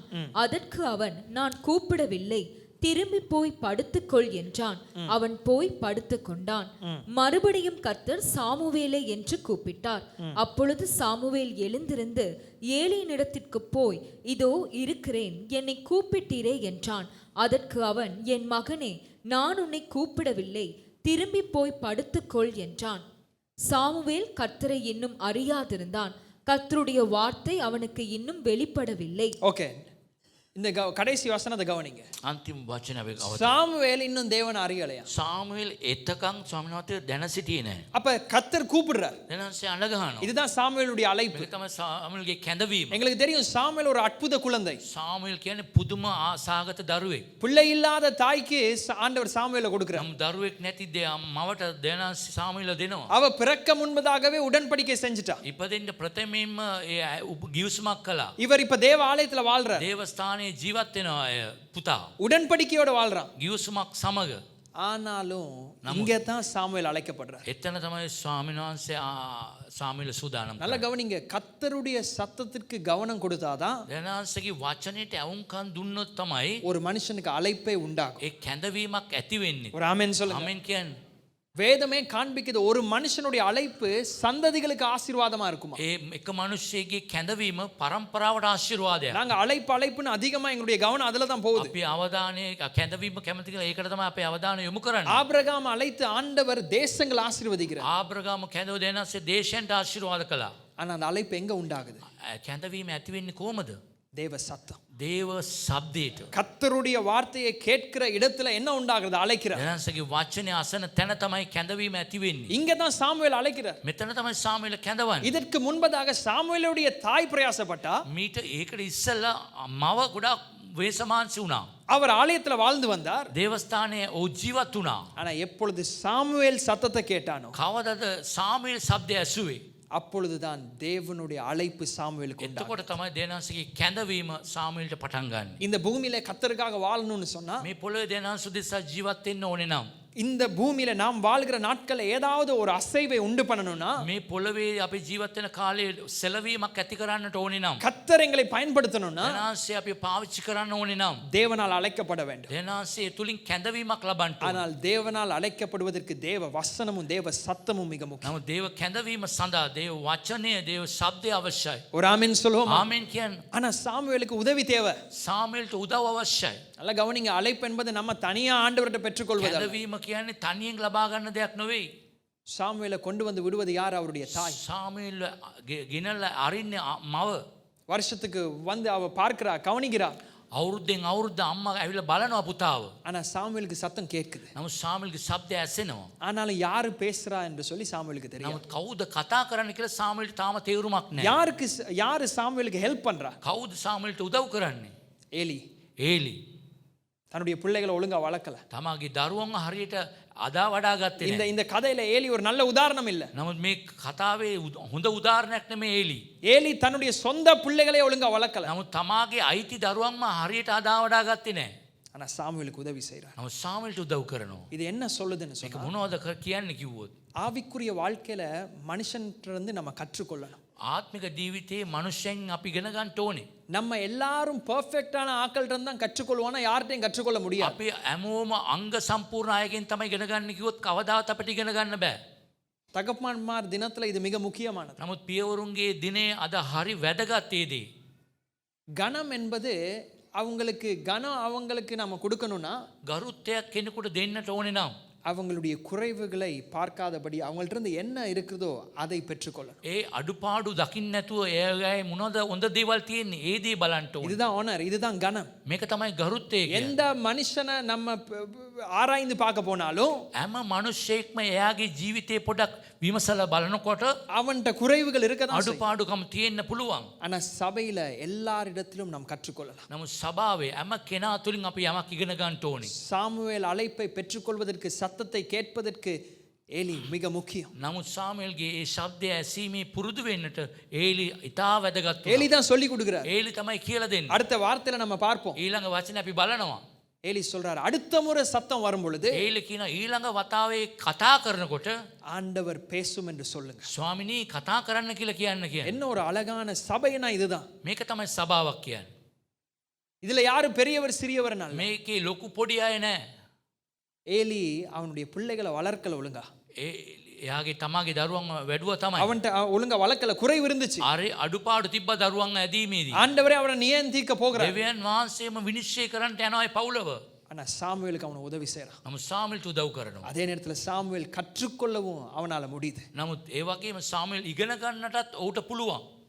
ஒரு ஆமென் சொல்லுவோமா? ආමෙන් කියන්නේ. இதுதான் அழைப்பு. මේක තමයි කැඳවීම. அழைப்புக்கு வார்த்தை முக்கியம். කැඳවීමට වචනේ වැදගත්. அழைப்புக்கு தேவ சத்தம் முக்கியம். දේව ශබ්දේ වැදගත් කැඳවීමට. ஆனா அதே நேரத்துல அழைப்பை பெற்றுக்கொள்ளும் பொழுது மற்றவர்கள் எங்களுக்கு உதவி செய்யணும். ඒ වගේම ඒ කැඳවීම ලබා ගන්නට අනිත් අයගේ උදව් අවශ්‍යයි. ஒரு ஆமென் சொல்லுவோமா? ආමෙන් කියමුද? இப்ப தொடர்ந்து வாசிங்க. අපි දිගට කියමු. கர்த்தர் மறுபடியும் 3ஆம் விசை சாமுவேலே என்று கூப்பிட்டார். அவன் எழுந்திருந்து ஏலியினிடத்தில் போய், இதோ இருக்கிறேன், என்னை கூப்பிட்டீரே என்றான். அப்பொழுது கர்த்தர் பிள்ளையாண்டானை கூப்பிடுகிறார் என்று ஏலி அறிந்து சாமுவேலை நோக்கி, நீ போய் படுத்துக்கொள், உன்னை கூப்பிட்டால் அப்பொழுது நீ, கர்த்தாவே சொல்லும், அடியேன் கேட்கிறேன் என்று சொல் என்றான். சாமுவேல் போய் தன்னுடைய ஸ்தானத்திலே படுத்து கொண்டான். சரி, இப்ப கவனிங்க, ஆண்டவர் சாமுவேலுக்கு முதல் முறையாய் பேசும் பொழுது දෙවනාන්සේ සාමුවෙල්ට ප්‍රථම වතාව කතා කරනකොට என்ன மெசேஜ் கொடுக்கறாருன்னு கவனிங்க. මොන වගේ මැසේජ් එකක්ද දෙන්නේ இப்ப நீங்க சாமுவேல், ඔබ සාමුවෙල් உங்களுடைய எஜமான் இல்லாட்டி பாஸ் வந்து ஏலின்னு வச்சுக்கொண்டா, ඔබගේ ස්වාමියා නැත්නම් බොස් ඒලි කියලා හිතා ගන්න බලන්න. ஆண்டவருடைய வார்த்தை எப்படி வருதுன்னு கவனிங்க. දෙවනාන්සේගේ වචනේ කොහොමද එන්නේ? 11வது வசனம். கர்த்தர் சாமுவேலை நோக்கி, இதோ நான் இஸ்ரவேலில் ஒரு காரியத்தை செய்வேன், அதை கேட்கிற ஒவ்வொருவனுடைய 2 காதுகளிலும் அது தொனித்துக் கொண்டிருக்கும். நான் ஏலியின் குடும்பத்திற்கு விரோதமாக சொன்ன யாவையும் அவன் மேல் அந்நாளிலே வரப்பண்ணுவேன். அதை தொடங்கவும் அதை முடிக்கவும் போகிறேன். அவன் குமாரர் தங்கள் மேல் சாபத்தை வரப்பண்ணுகிறதை அவன் அறிந்திருந்தும் அவர்களை அடக்காமற் போன பாவத்தின் நிமித்தம் நான் அவன் குடும்பத்துக்கு என்றும் நீங்காத நியாய தீர்ப்பு செய்வேன் என்று அவனுக்கு அறிவித்தேன். போதும். இப்ப கவனிங்க, இப்படிப்பட்ட ஒரு மெசேஜ் கிடைச்சா මෙවැනි මැසේජ් එකක් ලැබුණොතින් நீங்க என்ன செய்வீங்க? ඔබ මොනවද කරන්නේ? ஆண்டவரே, பேசுறதை நிப்பாட்டிருங்க, දෙවියනි මේ කතා කරන එක නතර කරන්න. நான் பெட்ஷீட்டை போத்தி இன்னும் தூங்கிடணும். මම බෙඩ් ෂීට් එක පොරවගෙන නිදා ගන්න. ஏன்னா அடுத்த நாள் காலையில ஏலியே வந்துடுறார். උදෑසනම ඒලි එනවා. சாமுவேல் தேடி ஏலிய தேடி போகல. සාමුවෙල් හොයාගෙන ඒලිව ගියා. ஏலி தேடி வந்து சொல்றார், நீ சொன்ன எல்லாம் சொல்லணும், சொல்லாட்டி நீ செத்து போயிடுவாங்க. ඔබ ආපු හැම දෙයක්ම කියන්න ඕනේ, නැත්තම් ඔබ කිව්වේ නැත්තම් ඔබ මැරෙලයි කිව්වා. கவனிங்க, கர்த்தருடைய வார்த்தை ஆறுதல் படுத்துகிறது தான், ஆனா அதே நேரத்தில் அது சிட்சிக்கிறது. ඒ දෙනාසගේ වචනේ සමහරට සනසනවා, සමහර අයට තරවටු කරනවා. ඒ වචනේ அது கரெக்ட் பண்ணும். ඒක හරි ගස්සනවා. இன்னொரு விதத்துல சொல்லணும்னா ஜட்ஜ் பண்ணும். ඒක විනිශ්චය කරනවා. இதுதான் உண்மையா தேவ சத்தம். මේක තමයි දේව අවංක දේව සද්දේ. தேவனுடைய சத்தம் எங்களை உடைக்கும். දෙනාසගේ ශබ්දය අපිව කඩනවා. அதாவது இயேசு சொல்றார் ஒரு இடத்துல, வானமும் பூமியும் ஒளிந்து போகலாம். යේසුස් වහන්සේ කියන එක තැනක ආස පොළොව පාවෙලා යන්න පුළුවන්. ஒளிந்து போலான்னா மறைஞ்சிராது, அது இல்ல அர்த்தம். සැඟවෙනවා කියන එක නෙමෙයි තේරුම. உடைக்கப்படும், ඒක කඩලා බිඳදමනවා වගේ. தூசியா போகும். ඒක නිකන් හලු වෙලා නිකන් දූවිල්ලක් වගේ යනවා. ஆனா என்னுடைய வார்த்தையோ ஒளிந்து போகாதுன்னா, இட் வில் நாட் பிரேக். මගේ වචනේ කැඩෙන්නේ නැහැ කියන තමයි ඒක අර්ථය. இதன் அர்த்தம் என்ன? ඒක තේරුම இப்ப நான் என்னமோ இந்த வார்த்தையில எனக்கு வெறி கொண்டனால இப்படியெல்லாம் நான் பேசல. මගේ වචනේ මම නිකන් ජූලිතභාවයෙන් කතා කරනව නෙවෙයි. கர்த்தருடைய வார்த்தை இப்படிதான். දෙනසගේ වචනේ මේමයි. அதாவது பிரேக்னா என்ன? ஆண்டவருடைய வார்த்தையை உடைக்க முடியாதுன்னா என்ன? මොනවද දෙනසගේ වචනේ කඩන්න බෑ කියන තේරුම. அதாவது உதாரணத்துக்கு ஆண்டவருடைய வார்த்தை பல காரியத்தை சொல்லுது. දෙනසගේ වචනේ බෝ කාරණා කියනවා. சொல்லுது பொய் சொல்ல வேண்டாம். බොරු කියන්න එපා. இப்ப நீங்க நினைப்பீங்க, எப்படி பொய் சொல்லாம இருக்கிறது? කොහමද බොරු කියන්නේ නැතුව ඉන්නේ? இலங்கையில வாழ்ற நாங்க ලංකාවේ ජීවත් වෙන අපි முடிஞ்சு ட்ரை பண்றோம். අපි උත්සාහ දරනවා. ஆனா வேதம் சொல்லுது பொய் சொல்ல வேண்டாம், නමුත් සුදු බයිබලයේ කියන බොරු කියන්න එපා. பொய் சாட்சி சொல்ல බොරු வேண்டாம், සාක්ෂි කියන්න එපා. இப்படி பல காரியம் சொல்லுது. බොහෝ දේවල් කියනවා. அப்ப முதலாவது அந்த வார்த்தையை நம்ம சந்திக்கும் பொழுது, முதலாவது அந்த வார்த்தையை நாங்க மீட் பண்ணும் பொழுது, අපි මේ පළවෙනි වචනේ මුණ ගැහෙනකොට அது என்ன செய்யுது? ඒ මොනවද කරන්නේ? எங்களை உடைக்குது. අපිව කඩනවා. அப்படின்னா எங்களோட பெருமையை உடைக்குது, අපගේ උඩඟුකම எங்களை தாழ்மைப்படுத்துது, අපිව යටහත් කරනවා. எங்களை மாற சொல்லுது. අපි වෙනස් කරන්න කියනවා. ஆனா நாங்க நினைக்கிறோம், என்ன அது உடைக்கிறதை விட நான் சும்மா போயிடுறேன், அது இருக்கட்டும் அப்படியே, ඒක කඩනවටත් වඩා ඒක එහෙම්ම තිබුණාද? நான் எனக்கு ஒண்ணுமே நடக்கலையே. මට කිසි දෙයක් උනේ නෑනේ. கவனிங்க, எங்கட பெருமையை உடைக்காட்டி අපගේ උඩඟුව කැඩුවේ නැත්තම් ஃபர்ஸ்டா வார்த்தை வருது, ප්‍රථමයෙන් වචනේ එනවා. வேதம் சொல்லுது அது வீணாய் திரும்பாது. ඒක ඉස් වෙලා යන්නේ නෑ වචන. பேசப்பட்ட வார்த்தையை மாத்த முடியாது. ඒ කතා කරපු වචනේ වෙනස් වෙන්නේ නෑ. அப்ப வார்த்தை வந்துட்டுனா වචනේ ආවොතින් அது சந்திக்கிற எல்லாரையும் உடைக்கும், அது உடையாது. ඒක මුණ ගැහෙන හැම කෙනාම කඩනවා. නමුත් ඒක කැඩෙන්නේ නැහැ. அப்ப முதலாவது ஃபர்ஸ்ட் ஆப்ஷன் என்னன்னா இருதயத்தை உடைக்கும், ප්‍රථමයෙන් අපගේ හදවත කඩනවා. பெருமையை உடைக்கும். උඩඟුව කඩනවා. ஆனா நாங்க நினைக்கிறோம் அது எங்களுக்கு தேவையில்ல, නම අපි හිතන එක අවශ්‍ය නැහැ කියලා. கர்த்தர் சொல்றதை சொல்லட்டும், நம்ம வாழ்க்கைய வாழ்ந்துட்டு போவோம். එයානාසේ මොනවද ඒ කිව්වත් කමක් නැහැ. අපි ජීවත් වෙන විදිහට ජීවත් වෙමු. அப்ப என்ன நடக்கும்? මොනවද වෙන්නේ? உதாரணத்துக்கு பொய் என்றதை நான் எடுக்கிறேன். උදාහරණයකට මම කියන බොරුව කියන දේ. வாழ்க்கையில பொய் பேச பேச ජීවිතේ බොරුව කතා කරන්න நாங்க எங்களை ஏமாத்துவோம். අපි අපිවම රවට්ට ගන්නවා. அதுக்கு பின்பதாக அது எங்களுடைய திருமணத்தை காயப்படுத்தும். ඊට පස්සේ අපගේ විවාහය තුවාල කරනවා. எங்களை சுத்தி இருக்கிறவங்களை பொய் பேசுவதுனா என்னது? அவங்களுடைய நட்பை நம்ம உடைக்கிறோம். අපි බොරු කියනවා කියන්නේ මිත්‍රත්වයේ කඩනවා කියනවා. அப்ப இருதயத்தை உடைக்காட்டி හදවත කැඩුනේ නැත්තම් கவனிங்க, நெக்ஸ்ட் ஆப்ஷன் அது உங்க வாழ்க்கையை உடைக்கும். ඊළඟ ඔබගේ ජීවිතේ කැඩෙනවා. கர்த்தருடைய வார்த்தை திரும்பி நலிஃபைடா போவாது, அது வேஸ்ட் ஆகாது. දානසගේ වචනේ ඉස් වෙලා නැත්තම් අපතේ යන්නේ නැහැ. கர்த்தர் சொல்றதுக்கு மாறா நடக்க நடக்க நடக்க දානසගේ වචනට විරුද්ධව ජීවත් වෙන්න ஃபர்ஸ்டா சொல்றாரு, உன்னை இருதயத்தை உடைக்க விடுவியா? ප්‍රථමයෙන් ස්වාමීන් වහන්සේ යනවා ඔබගේ හදවත කඩන්න මට ඉඩ දෙනවද? உன்னுடைய பெருமையை உடைக்க விடுவியா? ඔබගේ උඩඟු අහංකාරය කඩන්න මට ඉඩ දෙනවද? நம்ம விடுறது இல்ல. මම අතාරින්නේ නැහැ. நம்ம சொல்றோம் நம்ம அப்படியே போலாம். අපි මේ විදිහටම යමු. ஆண்டவர் சொல்றாரு, இது இப்படி பேசப்பட்ட வார்த்தையை நீ உடைக்க முடியாது, உன்னுடைய வாழ்க்கை இப்போ உடையும். නමුත් ඔබ කතා කරපු වචනේ කැඩෙන්නේ නැහැ. නමුත් ඔබගේ ජීවිතයේ සමහර දේවල් කැඩෙනවා. பொய் என்றதே கவனிங்க, බොරු කියන දේම அது எங்களுடைய வாழ்க்கையை உடைக்குது, ඔබගේ ජීවිතේ කැඩෙනවා. எங்க திருமணத்தை உடைக்குது, ඔබගේ විවාහය කැඩෙනවා. எங்களுடைய சபையை உடைக்குது, අපගේ සභාව කැඩෙනවා. எங்களுடைய உறவுகளை உடைக்குது. අපගේ සම්බන්ධකම් නැහැ හිතමුතු මිතුරකම් කැඩෙනවා. அதையும் விட்டு நம்ம போறோம்னு சொன்னா ඒකත් පසු කරගෙන අපි ඒ දේවල් තියාගෙනම යනවා නම් நல்ல கவனிங்க, வேதம் சொல்லுது உன் ஆத்துமாவை வார்த்தை உடைக்குமா. ඔබගේ ආත්මයේ වචනේ කඩනවා. அது பயங்கரம். ඒක භයානකයි. வேதம் சொல்லுது கடைசி நாளிலே අන්තිම දවසේදී இயேசு சொல்றார், யோவான் 12வது அதிகாரத்தம், நான் பேசின வார்த்தைகள் உங்களை நியாயம் தீர்க்கும். යෝවාන් 12 වෙනි පරිච්ඡේදයේ කියන මම කතා කරපු වචනේම ඔබ විනිශ්චය කරයි කියලා. கர்த்தருடைய வார்த்தையை உடைக்க முடியாது. එනසගේ වචනේ කඩන්න බෑ. ஆனா கர்த்தர் பேசின வார்த்தைக்கு நாங்க எங்கள் இருதயத்தை உடைக்கிறோம். එනසගේ වචනේට අපි අපගේ හදවත කඩා ගන්න இதுதான் ஃபர்ஸ்ட் ஆப்ஷன். මේක තමයි එකම දේ. ஆனா இந்த ஆப்ஷனை விட்டுட்டு இல்ல ஆண்டவர் பேசுறத பேசட்டும், நான் என்னுடைய வாழ்க்கையை நான் அப்படியே நடத்துறேன்னா මේ ඔප්ෂන් එක අතහැරලා දෙනසේ කතා කරන මම ජීවිතේ වෙනස් කරන්නේ නැත්තම් உடைவு இப்ப வாழ்க்கையில வருது. ඒ කැඩෙනවා අපගේ ජීවිතේ.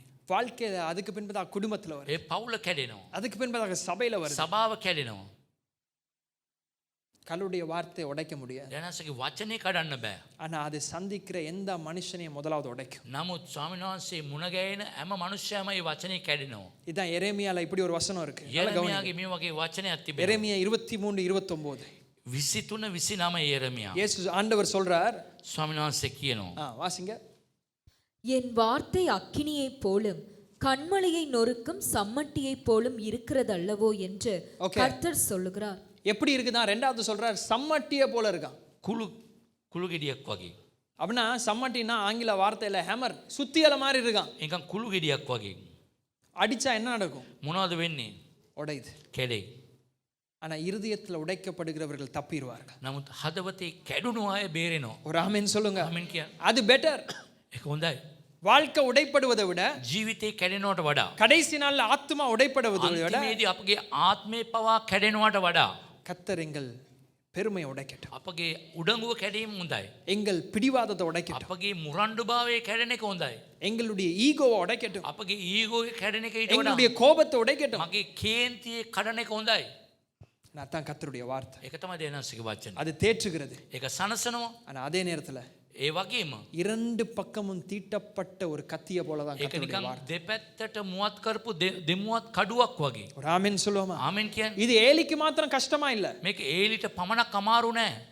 சாமுவேலுக்கும் இது கஷ்டமான ඒක வார்த்தை தான். සාමුවෙල්ටත් හරි අමාරු නයි වචනේ කියන්න උට. இதுதான் அழைப்பு என்பது தேவ பாரத்தை சுமப்பது. නමුත් කැඳවීම කියන්නේ දේව බර ඉසිලීමක්. கர்த்தர் உங்களை தெரிந்து கொள்ளும் பொழுது එනං සබ තෝරනකොට நீங்க உங்க வாழ்க்கைக்காக பாரப்படுவது ஒன்று, ඔබගේ ජීවිතය ගැන ඔබ බරක් වෙන එක එකක්. ஆனா மக்களுக்காக உங்க தேவ இருதயத்துல உண்டாகிற பாரத்தையும் நீங்க சுமக்கணும். ඒ වගේම ජනතාව දේව ජනතාව උදෙසාත් බරක් ඔබ උසුලනවා. இதுதான் அழைப்பு. මේක තමයි කැඳවීම. தேவனால் அழைக்கப்பட்ட மனுஷன் දේව මනුෂ්‍යය තුලින් කඳවන කැඳවීම அவனை ஆண்டவர் உயர்த்துறார், එයා උසස් කරනවා. அவனை கனப்படுத்துறார். ගරු කරනවා. சாமுவேல் வேதம் சொல்லுகிறது இஸ்ரவேலிலே அறியப்பட்ட சிறந்த தீர்க்கதரிசி. නමුත් සාමුවෙල් කියන්නේ ඊශ්‍රායලයේ ඔක්කොම දන්න හොඳ දිවස්වරයෙක්. ஆனா அவன் பாரத்தை சுமந்தான். නමුත් බරක් ඔහු උසුල ගත්තා. அப்ப முதலாவது தேவனுடைய வார்த்தையில தான் தேவ பயம் உண்டாகுது. දේව වචනේ තමයි දේව බය ඇති කරන්නේ. ரெண்டாவது தேவ சத்தத்துல தான் அழைப்பு உண்டாகுது. දේව සද්දය තුලින් තමයි කැඳවීම එන්නේ. மூன்றாவது நம்ம பார்க்க போகிறோம். අපි තුන්වෙනිව බලන්න යනවා. கடைசியாக අන්තිමට கர்த்தருடைய வார்த்தை දෙනාසගේ වචනය அது நிறைவேறுது. ඒක හිතු කරනවා. ஒரு ஆமென் சொல்லுவோமா? ආමෙන් කියන வாசிங்க 1 சாமுவேல். එක සාමුවෙල් ஏலி 15வது வசனத்துல இருந்து 18வது வசனம் நமக்கு நேரம் இல்லை, ஆனா ஏலி இப்ப கேட்கிறார். අපි බලනවා 15 සිට 18 දක්වා. அதுல நீங்க கவனிச்சீங்கன்னா சாமுவேல் சொல்றாரு என்ன ஆண்டவர் சொன்னார்னு சொல்லி. සාමුවෙල් කියනවා දෙවියන්සේ මොනවද කතා කළේ කියලා. இப்ப 19வது வசனத்தை கொஞ்சம் கவனிங்க. 19 පදේ බලමු. சாமுவேல் வளர்ந்தான், கர்த்தர் அவனுடனே கூட இருந்தார். சரி, இது மிக முக்கியம். சாமுவேல் இப்பயும் வளர்றான். සාමුවෙල් තාමත් වැඩෙනවා. எப்ப? කොයිලේද? அழைப்பு வந்த பிறகு, කැඳවීම ලැබුණට පස්සේ, தேவன் பேசின பிறகு. දෙවියන්සේ කතා කරාට පස්සේ சில நேரத்துல அழைப்பு வந்தோன்னா நம்ம நினைக்கிறது எங்க விட யாரும் இல்ல. අපි කැඳවීමක් ආවට පස්සේ අපි හිතන අපිට වඩා කවුරුත් නැහැ, අපි ඔක්කොම දන්නවයි කියලා. எப்பொழுதும் நான் சொல்லியிருக்கிறேன் என்னுடைய பிரசங்கங்கள்ல, இன்றைக்கும் தேவன் எங்களை வளர்க்கிறார். නමුත් දේශනා මන්නේ තවමත් අපිව වඩනවා. இன்றைக்கும் எங்களுக்கு கற்றுக் கொடுக்கிறார். අපිට උගන්වනවා තවමත්. இதுதான் கிறிஸ்தவ வாழ்க்கை. ඒක තමයි ක්‍රිස්තියානි ජීවිතය. இன்றைக்கும் எங்களை பரிசுத்தப்படுத்துறார். මේ තවත් අපිව සුද්ධවත් කරනවා. இன்றைக்கும் எங்களை மேன்மைக்குள்ளே கொண்டு போகிறார். තාමත් අප උසස් වීම වලට ගෙනියනවා. ஒரு ஆமென் சொல்லுவோம். ආමෙන් කියන්නේ. அப்ப சாமுவேல் இவ்வளத்தையும் கேட்டும், සාමුවෙල් හැමදේම අහලා, சாமுவேல் இவ்வளத்தையும் பார்த்தும், මේ දේ හැමදේම දැකලා வேதம் சொல்றது சாமுவேல் வளர்ந்தான். දේවචනේ කියන සාමුවෙල් වැඩුණා. ஒரு ஆமென் சொல்லுவோமா? ආමෙන් කියමුද? இப்ப கவனிங்க அடுத்த வார்த்தைகள். අපි ඊළඟ වචනේ බලමු. அவர் தம்முடைய எல்லா வார்த்தைகளிலும் ஒன்றையாகிலும் தரையிலே விழுந்து போக விடவில்லை. அப்ப இந்த வார்த்தைகள் எல்லாம் யாரு பேசுனது? මේ වචනේ කවුද කතා කරේ? சாமுவேல் பேசுனுச்சு. සාමුවෙල් තමයි කතා කරේ. அப்ப நம்ம நினைக்கிறோம் சாமுவேலை போல ஒரு சிறந்த தீர்க்கதரிசி இல்லன்னு. සාමුවෙල් වගේ හොඳ දිවස්වරයෙක් නැහැ කියලා. ஏன்னா அவர் அவ்வளவு அக்யூரேட்டா பேசினார். තරම්ම ලස්සනට ක්‍රමණීයට කතා කළා. சாமுவேல் யாரோட வார்த்தையை பேசினார்? සාමුවෙල් කාගේ වචනද කතා කරේ? தேவ வார்த்தை. දේව වචනේ.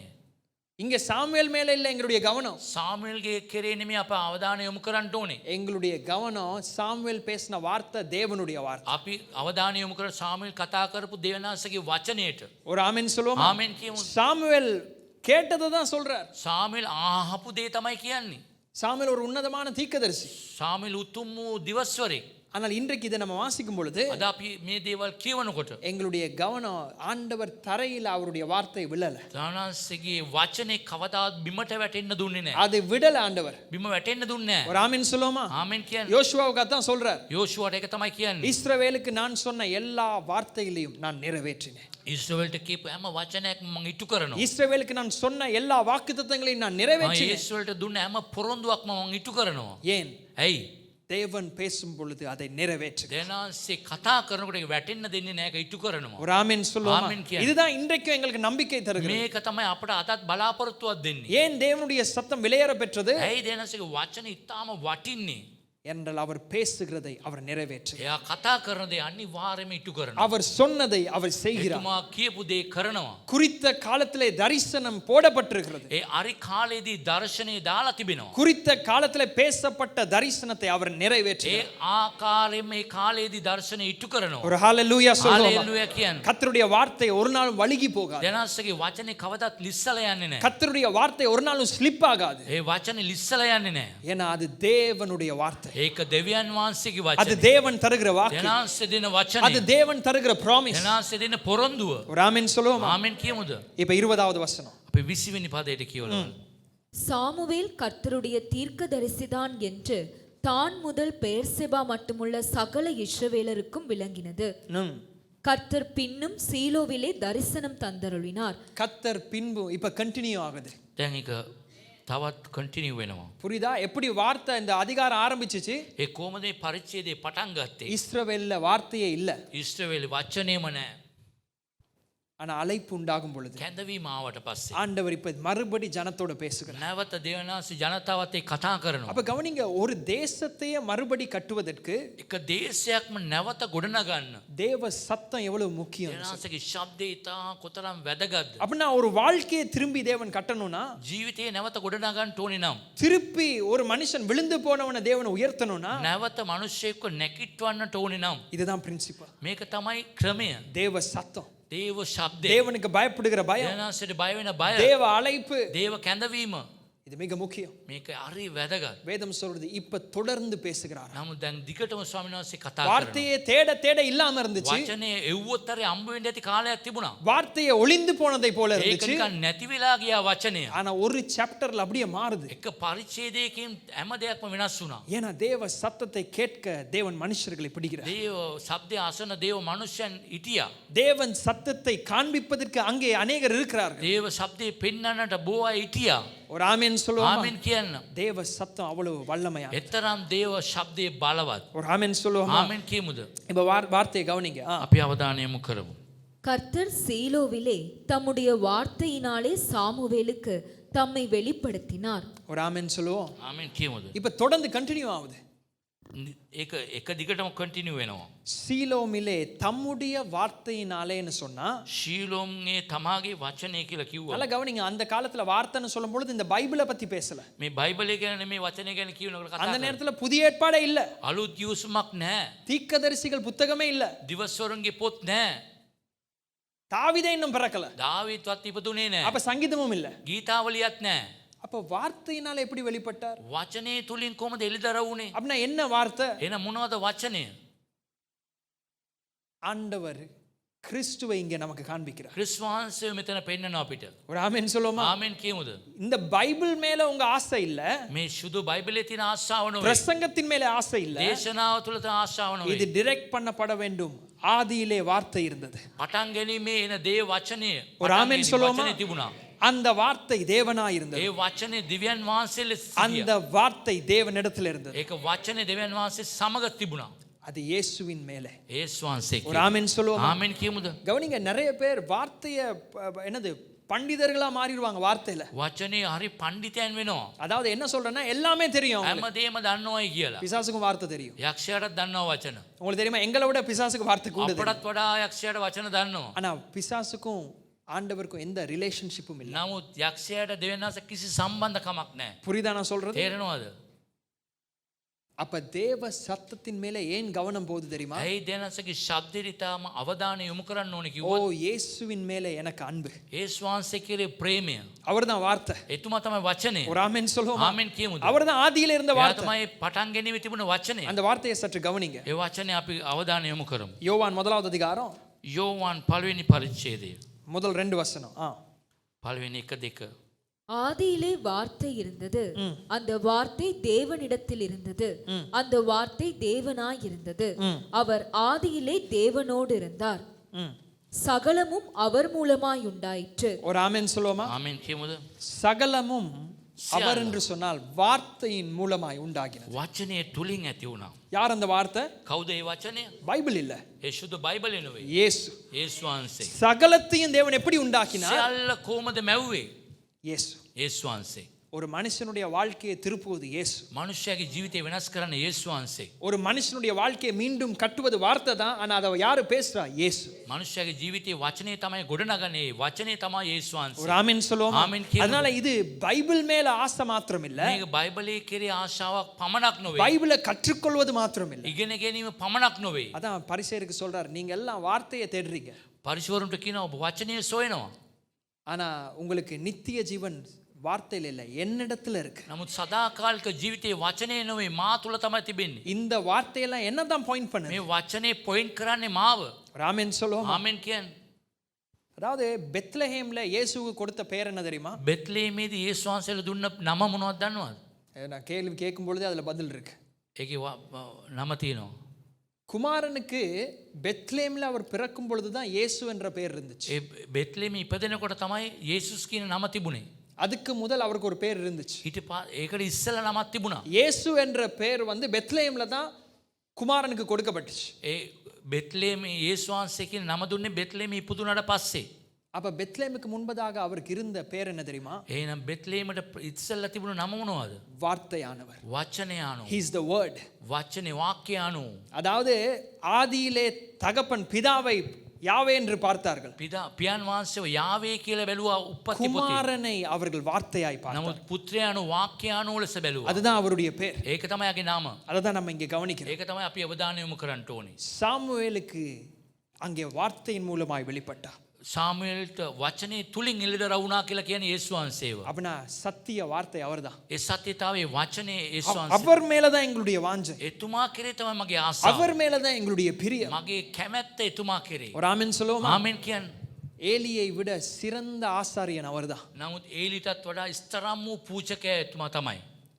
சாமுவேலை விட சிறந்த தீர்க்கதரிசி அவர்தான். ඒ සාමුවෙල්ටත් වඩා ස්තරම්ම දිවස්වරයා එතුමා තමයි. நீங்க கவனிச்சீங்கன்னா தீர்க்கதரிசிகள் எல்லாம் பேசும் பொழுது අවධානය යොමු කරන්න ඕන බලන්න දිවස්වරෙන් කතා කරනකොට அவங்க பேசும் பொழுதெல்லாம் இப்படி ஒரு வார்த்தை சொல்லுவாங்க. මේ වගේ වචනයක් කියනවා ඒගොල්ලෝ. சேனைகளின் கர்த்தர் சொல்லுகிறார். සේනාවේ දෙවියන් වහන්සේ කියනවා. சேனைகளின் கர்த்தர் சொல்லுகிறார். සේනාවේ ස්වාමීන් වහන්සේ කියනවා. சேனைகளின் கர்த்தர் சொல்லுகிறார்னு சொல்லிட்டு இருப்பாங்க. නිතරම මේ දේ කියනවා සේනාවේ ස්වාමීන් වහන්සේ. அப்படின்னா எல்லா தீர்க்கதரிசியும் கேட்கிறத சொல்றாங்க. නමුත් හැම දිවස්වරයම අහන දේ කියනවා. ஆனா இயேசு எப்படி பேசினார் தெரியுமா? යේසුස් වහන්සේ කොහොමද කියන්නේ? மெய்யாகவே மெய்யாகவே நான் உங்களுக்கு சொல்லுகிறேன். සැබවින්ම සැබවින්ම මම ඔබට කියනවා. அவர் கேட்டு பேசுவதல்ல. ඒතුමා අහලා කියනව නොවේ.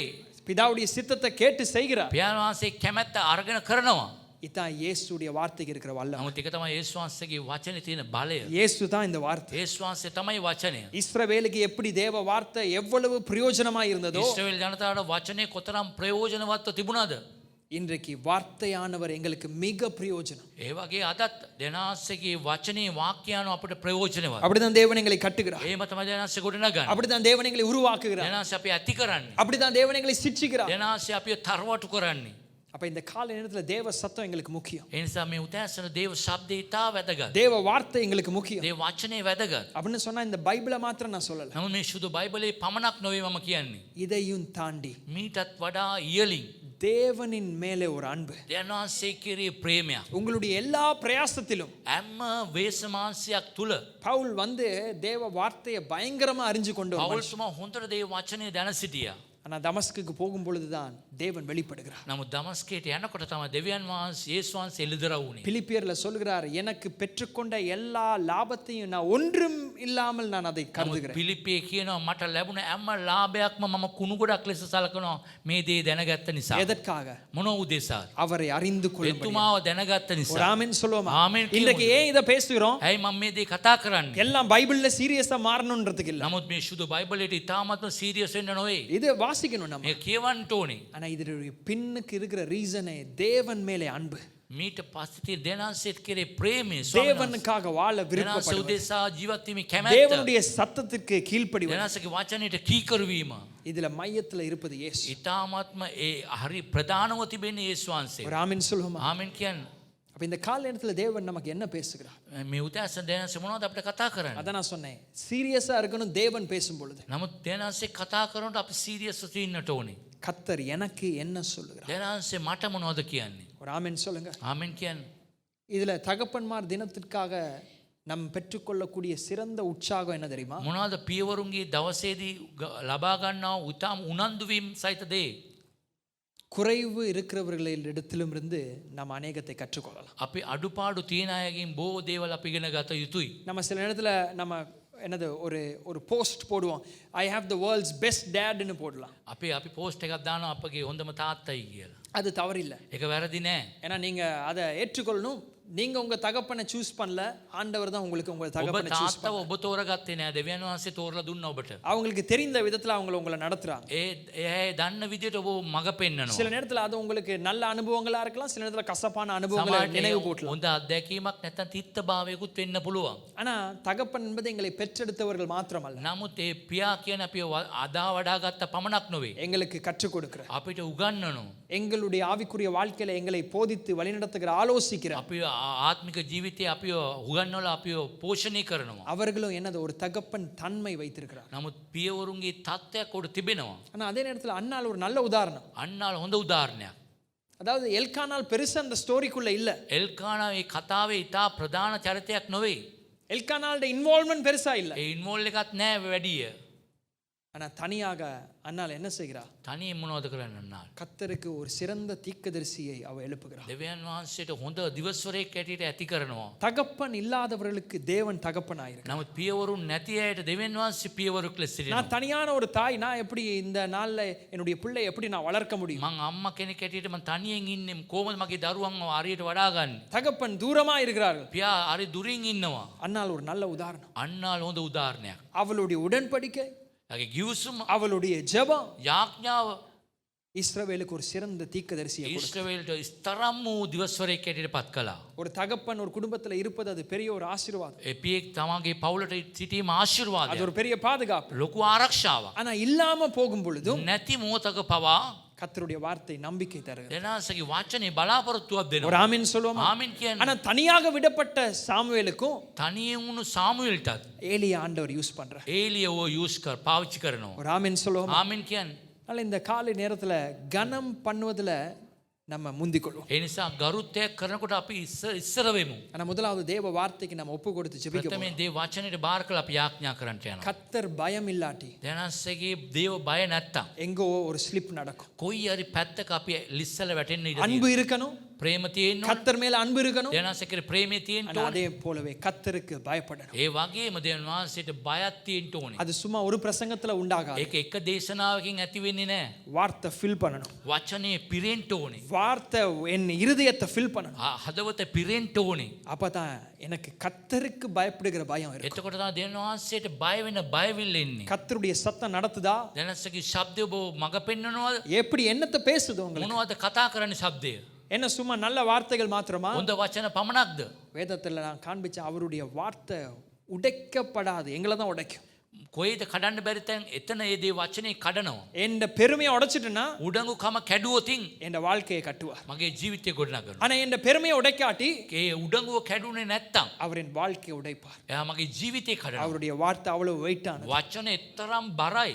அவருடைய ஹெவன்ஸ் அண்ட் எர்த், பரலோகமே அப்படியே வானமும் பூமி ஒளிந்து போகலாம், ஆனா வார்த்தை உடையாது. ආස පොළොව පාවෙලා ගියත් ඒ වචනේ කැඩෙන්නේ නැහැ. இவ்வளவு சத்தம் வார்த்தைன்னு சொல்வதற்கு காரணம் ඒ මෙතරම් ශබ්දයේ වචනේ කියන හේතුව உங்கள் கவனம் தீர்க்கதரிசிகளின் மேல் அல்ல, அதையும் தாண்டி எதின் மேலே போகணும்னா இயேசுவின் மேலே. ඔබගේ අවධානය දිවස්වරුන්ටත් ඉහළින් යේසුස් වහන්සේ කෙරේ ඔබගේ අවධානය යොමු කරන්න. ஊழியர்களின் மேலே அல்ல, සේවය කෙරේ නෙවෙයි. தலைவர்களின் மேலே அல்ல, නායකත්වයන් නෙවෙයි. அவர்களை எல்லாம் கனப்படுத்துகிறோம். ඒ අයට ගරු කරන්න. ஏனால் அவர்கள் தேவ வார்த்தையை பேசுகிறார். නමුත් ඒ අය දේව වචනේ කතා කරන නිසා அவருடைய வார்த்தை அது ஸ்லிப் ஆகாது, அதாவது நிலைத்து நிற்குமா. ඒ වචන ස්ථීරව තිබේ, ලිස්සලා යන්නේ නැහැ. ஒரு ஆமென் சொல்லுவோம். ආමෙන් කියමුද? இதற்கு தான் ஒப்பு கொடுக்க போறோம். මේකට තමයි අපි බාර වෙන්න යන්නේ. யாவரும் கர்த்தருடைய சமூகத்தில் எழுந்திருப்போம். අපි නැකිට සිටමු.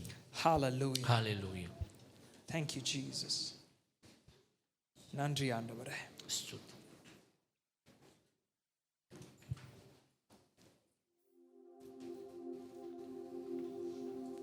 ஆண்டவர் இந்த காலை நேரத்தில் எனக்கு என்ன செய்கிறார், என்ன சொல்லுகிறார், ස්වාමීන් වහන්සේ මේ උදෑසන මට මොනවද කියන්නේ? எப்படி என்னை உணர்த்துகிறார்? කෝයගේද මට හංගවන්නේ? கர்த்தருடைய வார்த்தைக்கு செவி கொடுக்காம நடக்கிறோமா? දෙනාසගේ වචනට අවුන්කන් දෙන්නේ නැතුව ජීවත් වෙනවද? கர்த்தருடைய வார்த்தை தானே, அது சும்மா அலட்சியம் என்றோமா? ඒ දෙනාසගේ වචනේ කියලා අපි වැඩි ගණන් ගන්න නැද්ද? எப்படியெல்லாம் அதை அவமதிக்கிறோம். කොයි විදිහට අපි අගෞරවයට පත් කරන්නේ? ஏன்னா அவர் சைலண்ட் ஆயிடுவார். දෙනාසේ නියඬ இப்ப விளங்காது, දැන් තේරෙන්නේ නැහැ. உடனே அதோடைய அருமை விளங்காது. ඒක විගසින් මේකේ යහපත තේරෙන්නේ නැහැ. அவர் முழுமையாய் அவருடைய சத்தம் இல்லாமல் போகும் பொழுதுதான், සම්පූර්ණ එතුමාගේ ශබ්දය නතර වුණාම குளிர் வந்தாதான் வெயில் அருமை தெரியும். ඒ සීතල ආවොත් තමයි අවුවේ තියෙන වටිනාකම තේරෙන්නේ. வெயில் இருக்கிற இடம் தான் மழையோட அருமை தெரியும். ඒ අවුව තියෙනකොට තමයි වැස්සේ තියෙන වටිනාකම තේරෙන්නේ.